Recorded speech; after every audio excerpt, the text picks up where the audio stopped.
Or I'm Rim. I'm Scott. And this is Geek Nights. Tonight we are talking about bosses in video games. It's warm today. It was actually weirdly cold yesterday because it was only 78 degrees. Well, it was also too windy.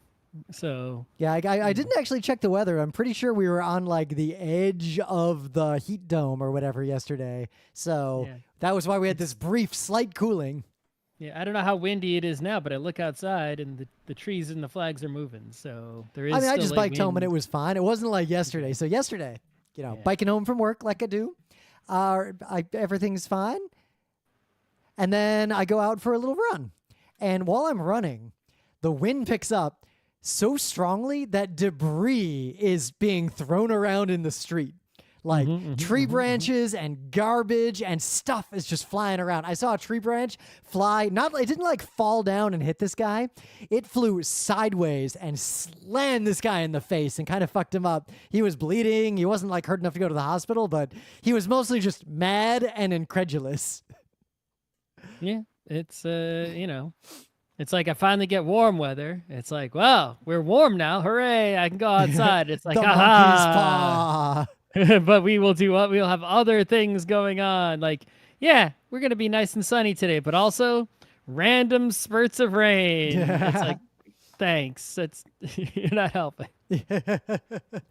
But I had to cut. It was like the wind was strong enough to where it was kind of dangerous. So I actually went in early. I only ran a couple miles, but while I was in the park, before I turned around, there's a softball game going on with kids, and the wind picked up again, and all the sand in like the softball field rose up into the air in like a tornado looking well, it's not a professional field. No one comes and sprays it with water like at a real baseball game, right? So and it rises up and all the kids just start screaming and running and the adults are trying to corral them, and then they ended up canceling the game and they all went home. Yeah, Sandlot, that's what happens. Yeah.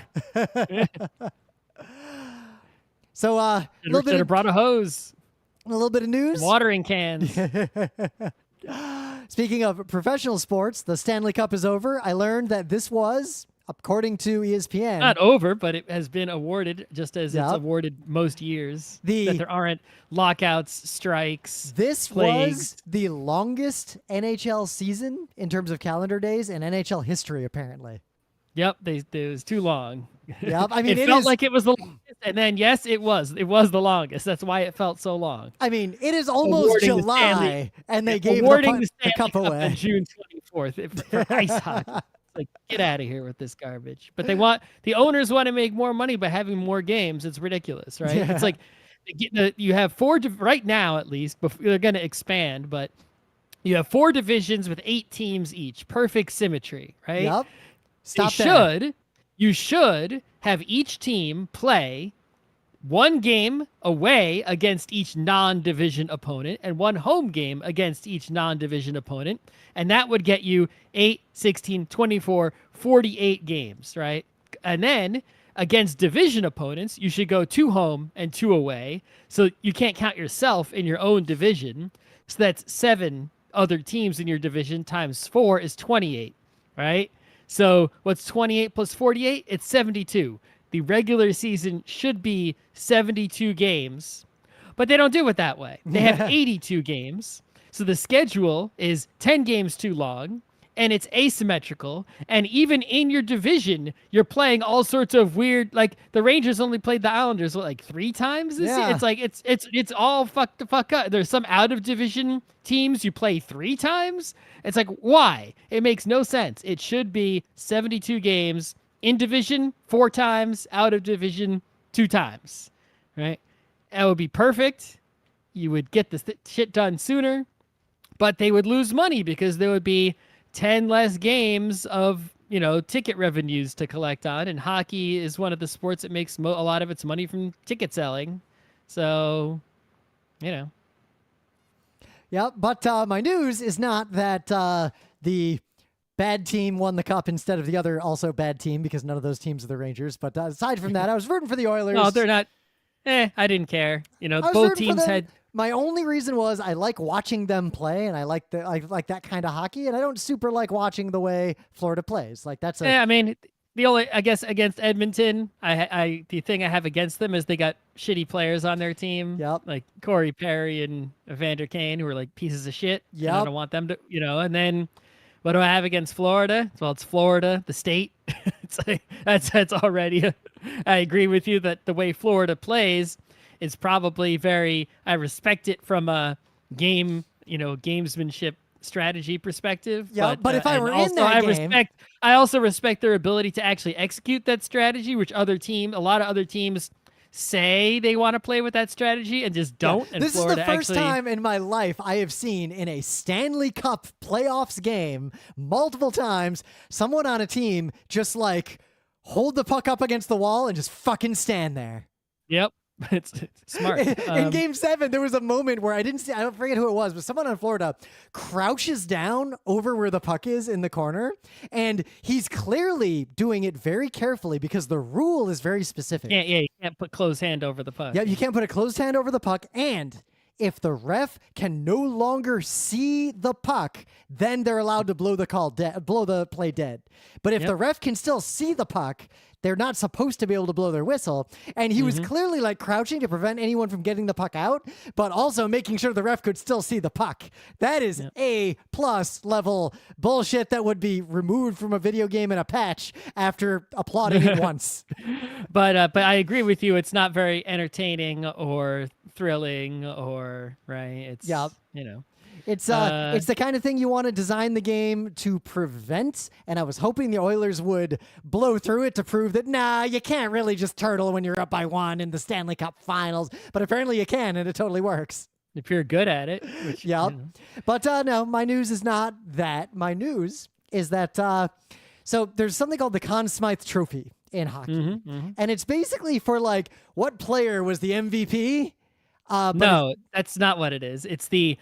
So there was a guy named Conn Smythe who was the owner and GM and coach of the Leafs for a long time. And in 1960 something, they made this trophy. That's why it's got a big leaf on it and a Maple Leaf Gardens building on it. And it's unlike other sports. For example, in the NBA, they have a finals MVP, which is the best player in the NBA finals. Not the playoffs, the finals. The Conn Smythe Trophy is specifically the best player, should be awarded to the best player in the entire playoffs. Yep, the entire NHL postseason. You give it to someone who isn't even in the final round. Right. They could decide to give it to someone who was eliminated in like round 1, but it was just like fucking incredible, but their team lost, right? And like in a game 7 or whatever. Yep. Or like if someone had a 100-goal game in like game 1, they could. And it's decided on by 17 people from the Professional Hockey Writers Association, and the votes for several years now, I think since 2015, something in the teens of last decade, at some point they made the votes public, so you can actually see who the people are and how they voted. And it's basically a ranked choice sort of vote. Everyone picks a number 1 choice, a number 2 choice, and a number 3 choice, and the 17 people, there can't be a tie, and that's how that goes. Yep. And so for I think every single time that this has happened, they've always voted for someone who's made it to the finals. I don't think someone who got eliminated in like earlier has ever won. But they rarely, like 1, 2, 3, 4, 5, 6 times ever have awarded it to someone who's not on the winning team. I think it's now 7 times. Yes, now 7 times because they awarded it to Connor McDavid on the Edmonton Oilers. And you know what? I'd say he deserves it. Yeah, you could make, it's not hard to make an argument for him. He got more, throughout. It's an award for the entire playoffs, not the finals. Yep. And throughout the playoffs, he broke Wayne Gretzky's record for most assists ever in the playoffs as a whole, right? Most points or whatever it is, right? And it's like that alone is like, and if you look at Florida, the winner, it's like, well, who are you going to pick, right? It's like you could pick their goalie who was amazing in games 1, 2, 3, but then stunk it up in games 4, 5, 6 of the finals. And in the other rounds was acceptable, right? He wasn't blowing the doors off, right? It's not like, Igor was probably, if you take the whole playoffs, better than him, right? And then, or even, it's like, Swayman on Boston, right, was probably better than Bobrovsky, but he was eliminated very early. So I want to set the stage for So- all of you on the context for this, and then I will tell you what my actual specific news is about this. So imagine the Edmonton Oilers have lost 3 games in a best-of-7 series. They're on their way out the door. Their opponent is going to win the cup, and then they turn it around and fucking crush them 3 games in a row, push it to a Game 7. The Game 7 is close, and in the end, they lose. And then the Stanley Cup is being awarded. And Well, you have to do a handshake line first. Yep, and the Conn Smythe trophy. and then you leave. Yep. And then the commissioner comes out and gets booed. Florida booed him, but not very much. They could have booed him more. They should have booed much more. And then he awards the Conn Smythe trophy. Yep. And then they award the Stanley Cup afterwards. Yep. So they award the Conn Smythe trophy, announcing the name of the person who won, which is Connor McDavid, after Connor McDavid has left the ice, having lost the Stanley Cup at He's Florida's probably naked in arena. he's naked in the shower already, Yes. crying. So when they announce it, he doesn't fucking come out to accept it. I wouldn't come out. Why would you come out? I wouldn't come out. So even better, I found on Reddit a few other photos of times when the Conn Smythe trophy was given to someone who lost. It was And- usually most of the time when a loser wins it, it's a goalie who was so Yep, good and like the a team didn't Hextall. win it. The photo of Hextall is great because he's holding the Conn Smythe and he looks like he gives negative fucks about this. No, no one gives a shit about the right. It's like this is something that I think that hockey has done well, but also there's side effects. Right? Is that in other sports, it's like, yeah, people care about winning the championship for sure, right? But they don't care about the trophy that much. Yep. It's like the trophy is just like a convenient thing, and they make new ones every year. The NHL has been like, our trophy fucking matters. It's, Yep. the Stanley Cup. It's Lord there's Stanley's Cup. Right. There's just one. Really, there's a couple of them, but it's Yeah. essentially there's one. In spirit, there's one, and so now no one gives any rat's ass about any of the other awards that you can possibly win in the NHL. Like, think about me. Let's say I made it to the final round of a playoff of a video game that I was really good at and liked, and then I lost in the end, and I got basically second place in the entire league. I'd be really happy. I'd be third place podium guy meme. I'd be ecstatic. But hockey players will it's the cup or nothing. It doesn't matter how deep you get. If you don't win the cup, fuck it. They get They're only trying to win about one. this. It's like there's only one goal is to win that one trophy. Yep. It's like if you're not, it's like you get your name written on it. It's like you wrote my name on a different trophy. Who gives a crap? Yeah, I want my name on the trophy that has Pocklington's name X'd out. That's what I want. I think his name's fallen off by this point. I think it's in one of the rings they've I removed. think that ring has been removed. So you got any news? Do I have news? I do. Founders of Reyvick. Oh, right. So Richard Garfield, the guy who made Magic the Gathering, has been working on this game called Founders of Reyvick. And basically, he wrote a designer diary we can also link to the page where you can pre-order sort of the game because it's a GMT P500, which means they try to get enough orders, and once they get enough orders, maybe they'll actually start making it.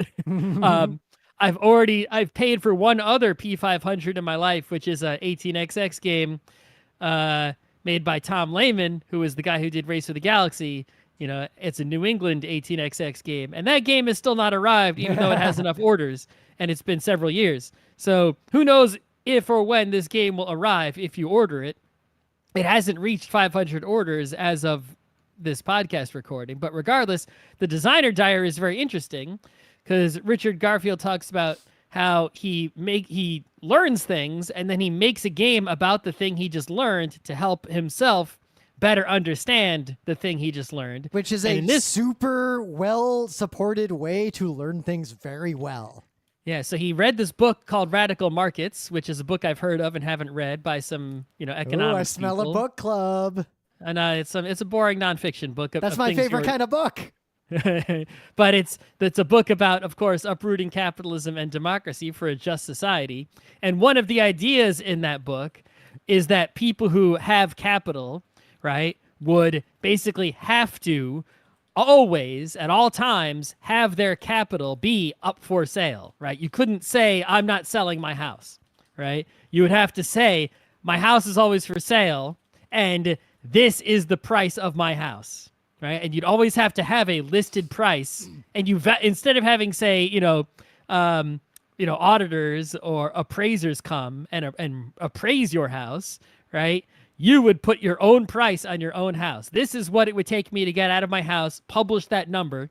And if someone has that number, you have to sell to them. And then on top of that, you would say, all right, you're now going to be taxed based on the number you said. So if you say a low number, you get a low tax, but someone might just buy your house from you, right? If you say a high number, all right, no one's going to buy your house from you, but you might have to pay a high tax now because you have claimed your house to be a high value, right? And so Richard Garfield turned this idea into this game, Founders of Reyvick, where there are properties, and if you own them, you have to set a price. And if another player is going to pay the price, they get your property. And if you set a high number, you have to pay a high tax. And then the taxes, of course, go back into the game to improve the situation for everybody, just like real taxes do. And so this is, already just based on that information, it's like, I got to play this game. Yep. Like I have a potential critique of the economic idea, but that is independent of whether or not it would be fun, in the same way that warfare sucks, but warfare games can be really fun, and Evil Train Baron games are really fun, even if Evil Train Baron should never have been allowed to exist. Yeah, well, but this is a game where, there's evil going on, but there's been a system put in, you're testing out a system that was put in place to fight that evil. But anyway, so it's interesting in the design diary, he says, yeah, every version I tried was interesting, but had major flaws. He's like, in some versions, players would, have an asset that they owned, and it would grow in value, but before they could fix the price, someone else would buy it. So the value of the asset increased, but the price was still low, and the phase of the game where they could increase the price hadn't come yet. So someone else bought it from them to a lower price. Yep, efficient markets must naturally be real-time, or there will be temporal arbitrage, which can be extremely bad for people who are not well-informed. Anyway. And the opposite problem also happened, right? Is that you would, players would put a high price on something, and then right before tax time, they would lower their price and pay a lower tax, even though they were blocking other people from buying it with their high value that they had set earlier, right? Because the taxes also arrive at a certain You're dancing around period. the edges of why this is not necessarily a good idea to impose on real markets. Right. Exactly. Well, the other problem is that in a game, you know exactly how much money everyone has. There's only like a handful of players.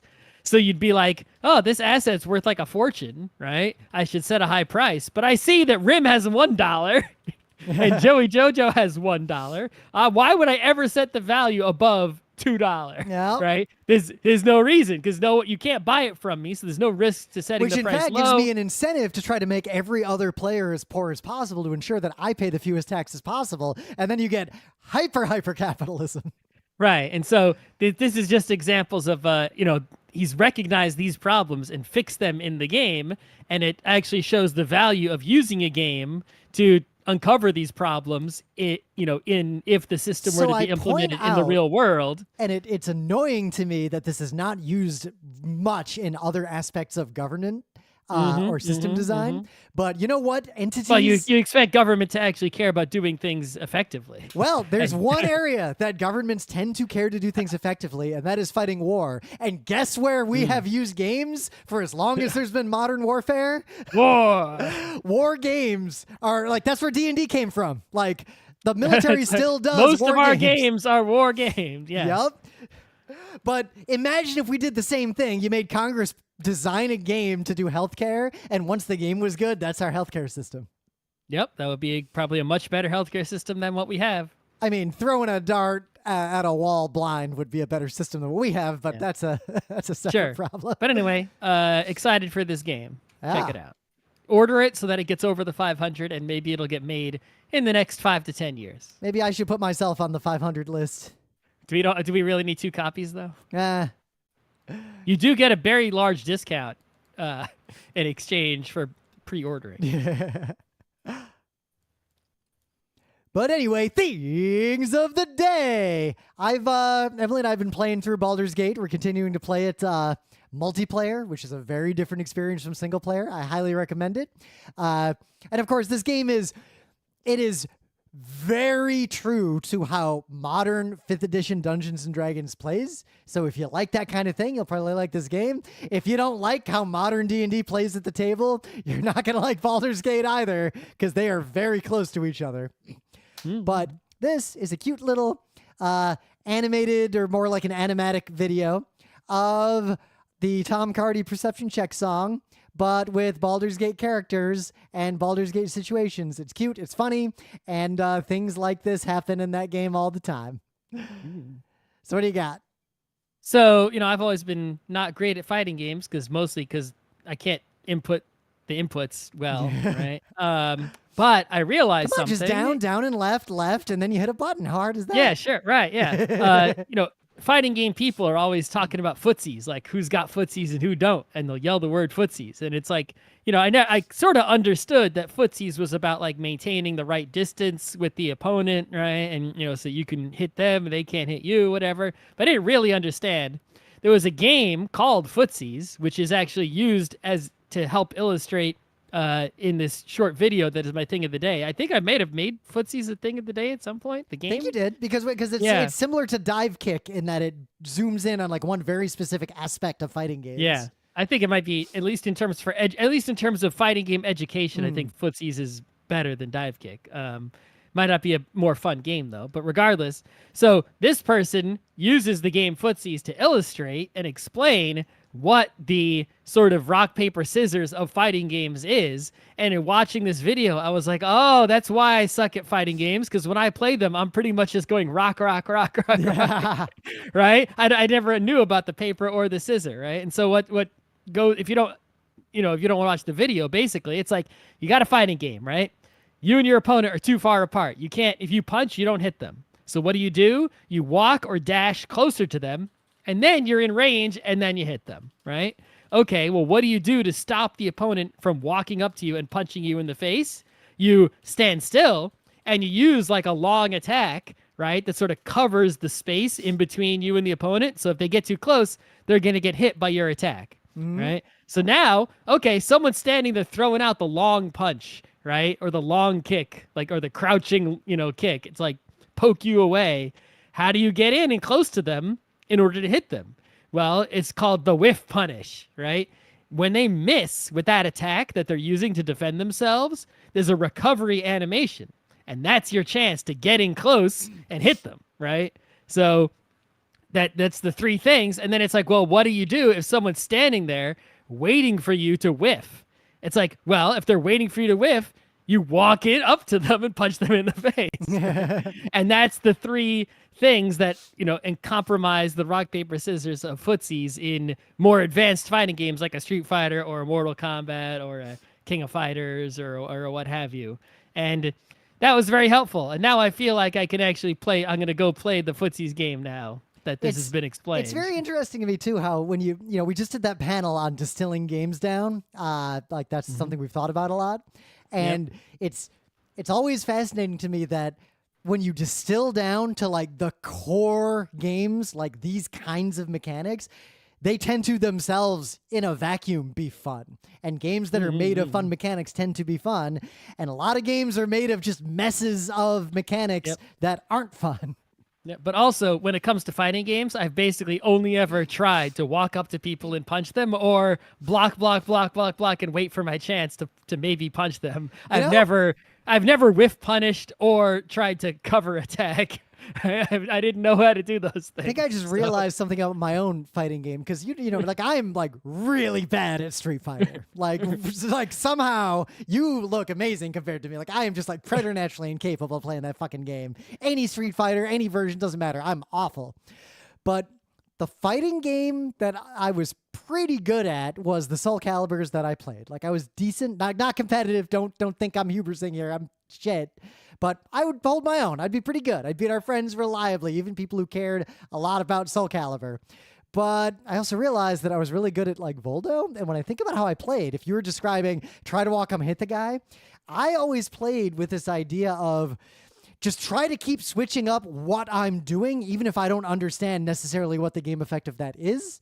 Oh, you mean you were button mashing? That's what you were No, doing. I was thinking like back up, forward, or like do weird attack, normal attack. Like I'd be thinking in a cycle like that, and I'd be deciding like what are the next 2 or 3 things I do. But it basically was just rotating through what is effectively things like footsies, but I wasn't doing it with any knowledge of how the other person's actions in any way interact with that. It was just better than just playing rock all the time. It's like I was going rock, scissors, rock, paper, rock, scissors, paper, rock, but randomly. I wasn't looking at what you were doing. But yeah, this video is very short, and if I think everyone who gives even the tiniest crap about a fighting game should, if you don't understand them, because you're, like me. Yeah. If you know more about fighting games, none of this is news to you. But everyone else, this is worth your while to help understand those games. All right, let's dive into the main bit because I'm hungry and I got to go vote, and I'm playing Blades in the Dark tonight. So I voted early and often. Yeah, often you say. Yeah, every time they let me. So, I haven't missed a vote in New York City since like a long time. So total aside, we're talking about bosses, like the concept of a boss, primarily in video games. But so when I was really young, when video games were new and I started encountering video games, and the first time I encountered a video game that effectively had a boss in it, like a Mario one, like there's a boss at the end of World 1. I think it probably was Mario 1. Yeah. I'm pretty sure it was Mario 1 where I encountered this. I didn't have an NES yet, but a friend of ours did, and we're over at their house, and we're playing the games.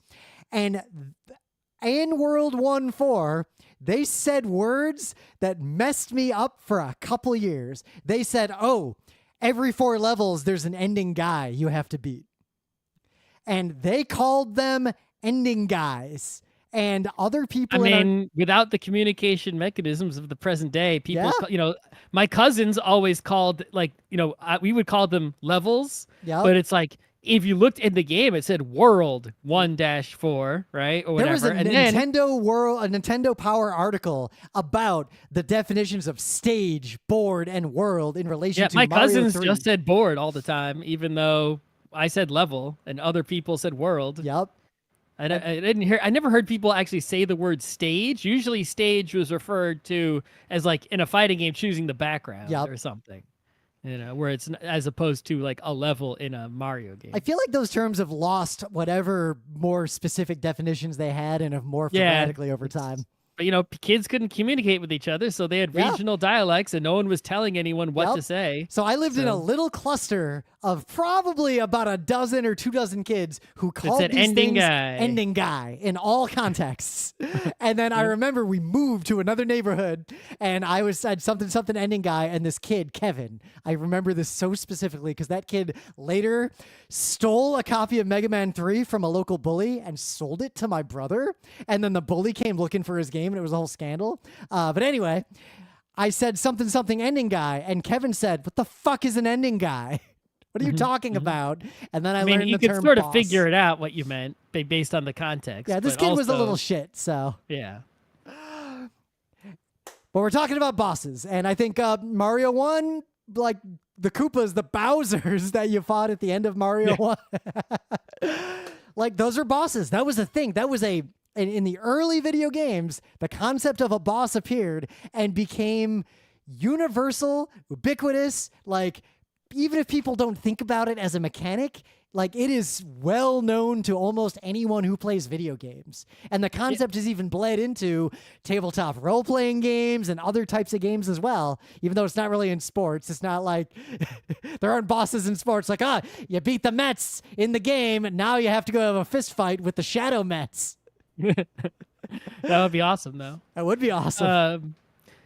But yeah, the idea of having a boss in a game, right? It's like you're playing a game, whatever the loop of that game is just sort of rolling, right? Following its patterns, increasing in difficulty, decreasing in difficulty, whatever kind of game it is. And then it's sort of in sort of a narrative aspect, it's like you want to have some kind of climax, right? It's like no matter how your game is structured, if you don't have this sort of like, big finish, like a finale to your fireworks show, it's sort of like, can you, it's sort of like, well, think about precursor games. You play like a Pac-Man or a Dig Dug, and it's just sort of like, you just keep playing and playing and playing and playing. Let's talk about the first platformer that had an ending, Pitfall. Pitfall just goes steadily. If the amount of fun and interaction you're having is linear the entire time, effectively. So when you win, that's it. There's no boss to fight. Nothing happens when you win. Right. Yeah, you think about like the earliest game, like a Space Invaders. It's like it gets faster and faster and faster, and it ramps up the intensity. But it's very linear, right? Or I don't know if it might be exponential. I haven't looked at the numbers for Space Invaders, but either way, it's just a ramp up, right? It's there isn't this sort of big spike in challenge or a divergence, right? It's just the same thing the whole time, and it can get boring. And so a boss is basically just a way to say, all right, we're going to punctuate the action with something bigger, different, exciting, but still the same game. And almost any kind of game that has, a length to it, and is especially a single player game, you need something like that at some point. Yeah. Whether most of the time it takes the form of a character that is different from the usual enemies you fight for you to fight. Yep. But it doesn't always have to take that form. It could take some other form.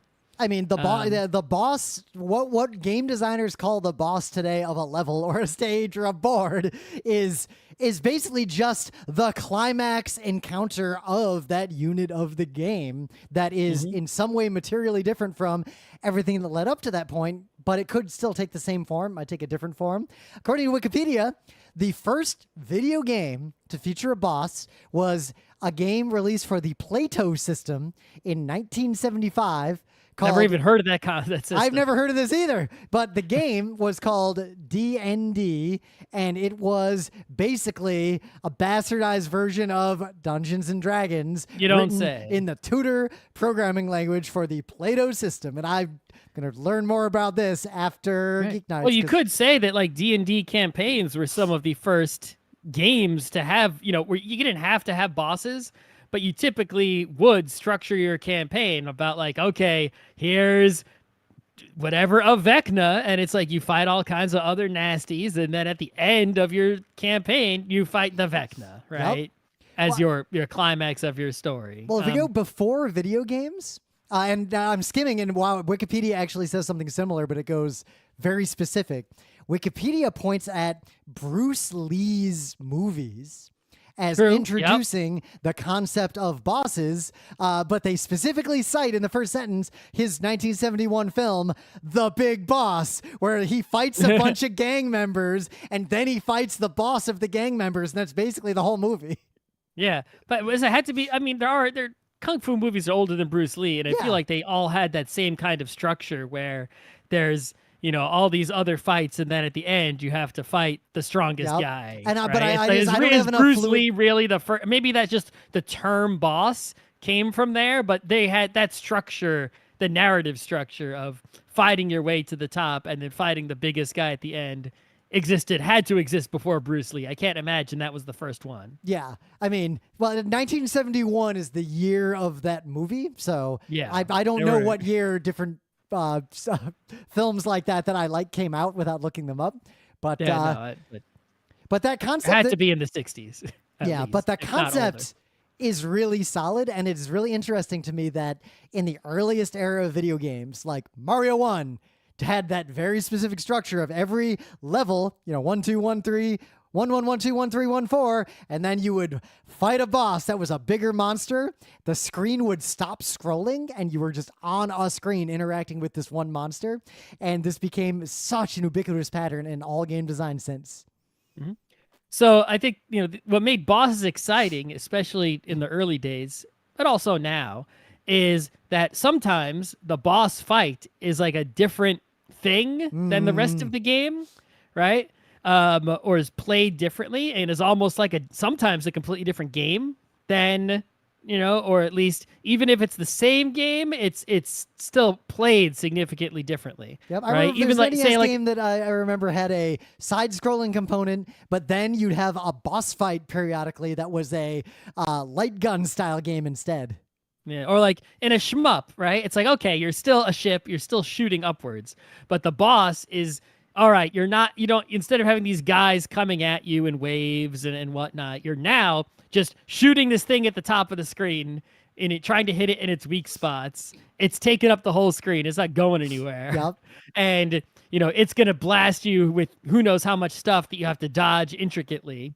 And that's very different than the other part of the game where guys are coming at you ones and twos at a time. They die sort of instantly. You're not pumping a lot into one spot or trying to figure out which spot to shoot or anything like that. It's it's different. Whereas in other games, maybe like Alfred Chicken, for example, is like I always remember because I love the bosses in that one, even though they're kind of stupid. Yeah. But it's like the game was a puzzle platformer, but when you got to the boss of the levels, it was sort of like, like a little shmup where you're sort of, going around the screen trying to shoot this guy who's coming after you. And it was nothing like the rest of the game. Completely different.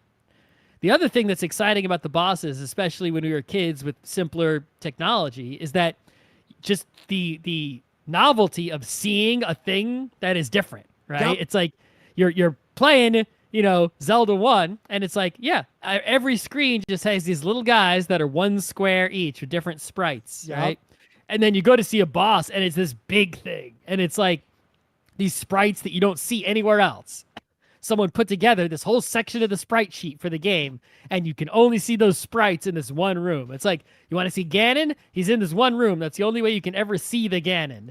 And so just like seeing that image when you didn't have pictures of it or an internet to look up sprite sheets, or it's like you get to see the Ganon only if you can get to that room. And they usually had take something a photo up with your they had something special going VCR. on about them. Like in the Final Fantasy Legend 2 game, I remember you had the monster characters that would eat meat to level up. Sometimes you'd fight a boss, like a named story boss, and they'd drop meat.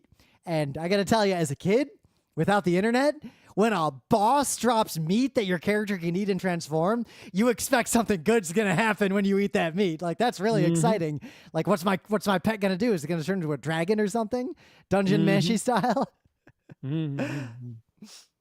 But the boss fights, all the bosses tend to, like, we've developed this lexicon of talking about bosses in games to the point that a lot of people don't think about where these terms came from. Like, I've definitely encountered people who refer to mini bosses and square bosses, but they don't know where mini bosses came from, or that square bosses literally are from the name Square Enix.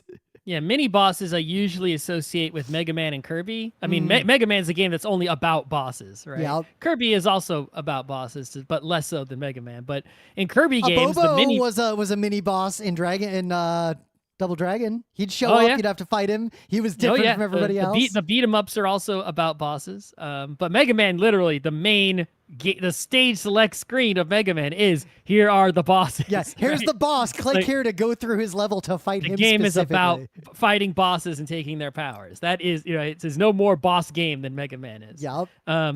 But in Kirby, there's a lot of mini bosses. It's like, okay, the boss is Wispy Woods, right? Which is, again, this big thing that's different from all the other levels, right? You're fighting one guy instead of side-scrolling.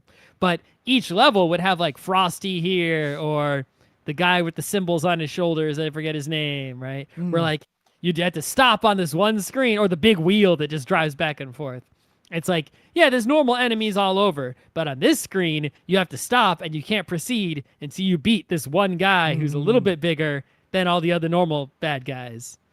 And so those are the mini bosses, right? They're not the boss of the whole world, but they're still, compared to your normal gameplay, boss-like. I would argue mini bosses separate levels into effectively stages. Yeah. But depending on if they let you checkpoint or whatever, right? Who knows how the game is structured. The square boss was a concept that I've always loved, and I encountered it in Final Fantasy IV. Like, that was when I recognized that as a thing.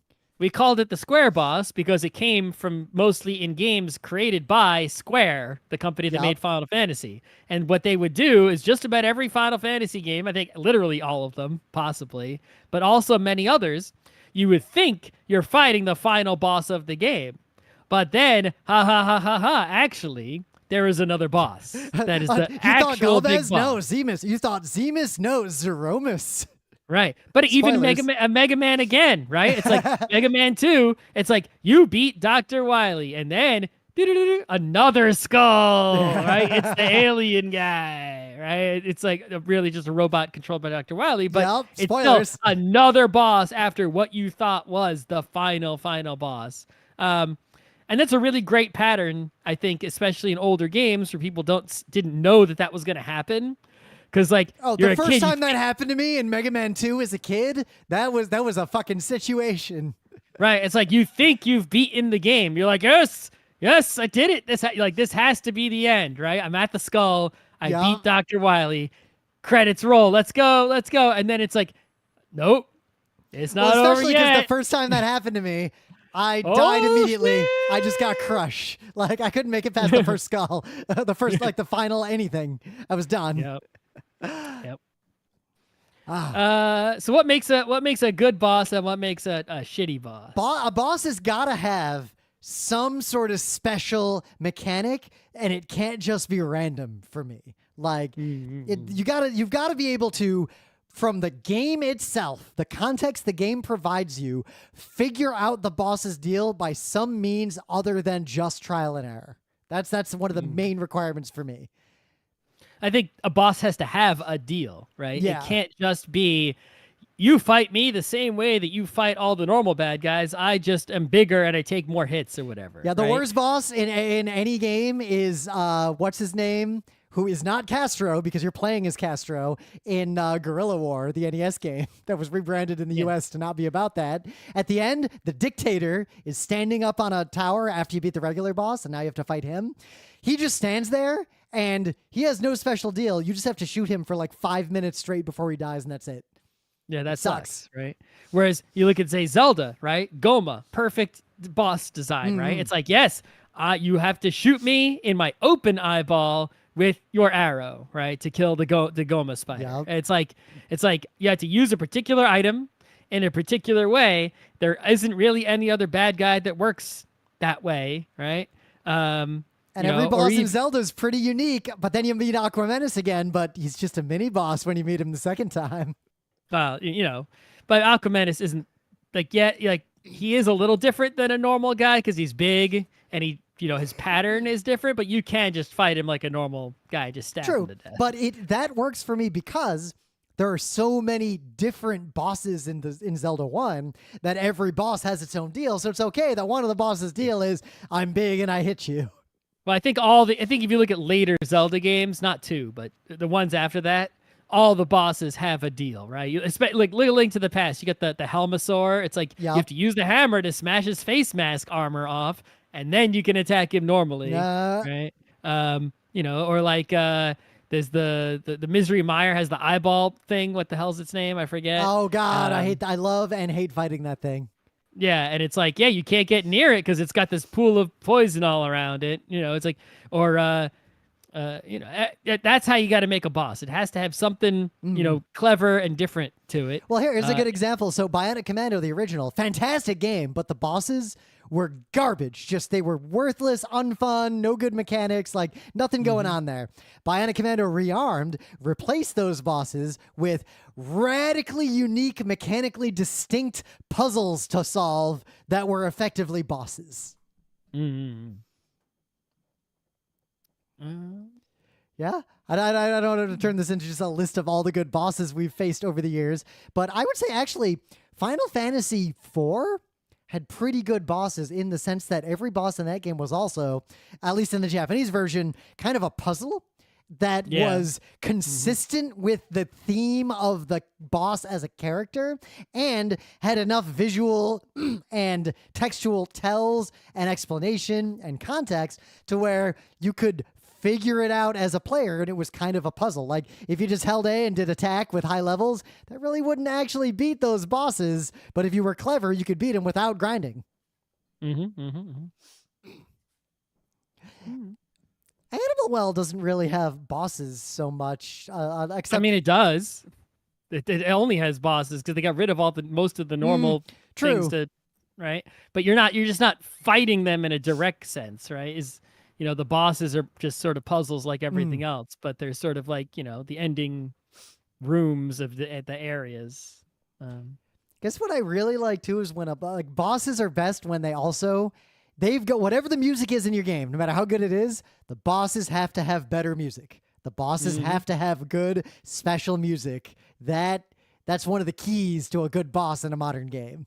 I mean, like we said, the purpose of the boss is to have this sort of climactic narrative, intense moment.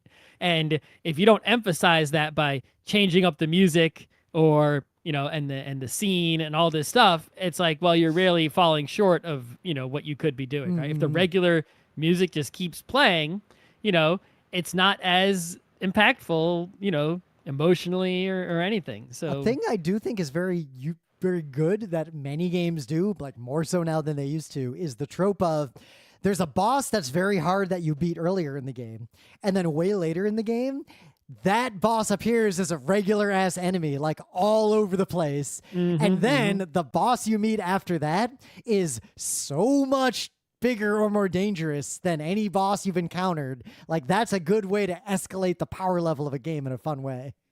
Also a way to save sprites. Oh yeah, you didn't just use it once, right? You get to use it more times. But also it helps you sort of emphasize the epicness, right, of something. Where it's like, you have normal bad guys, and then you have boss right after that. And humans are very good at measuring things relatively. And our bodies are literally built that way. Like, if you put your hand in some water that's ice cold and then move it to some lukewarm water, it feels really hot, like it's burning you, because your body senses things relatively. So if you have normal guys next to a regular boss, and then you put normal guys next to the mega boss feels like a regular boss. But if you put normal boss from level 1 and then fight the mega boss, it's like, whoa, look how big this is compared to what I thought was big. Yeah. Right? Whoa, this is an insane boss. All right. I think it was probably a good enough show, considering I hunger. Stop it right there. We went on the usual amount of time. My template is good and saved. Okay.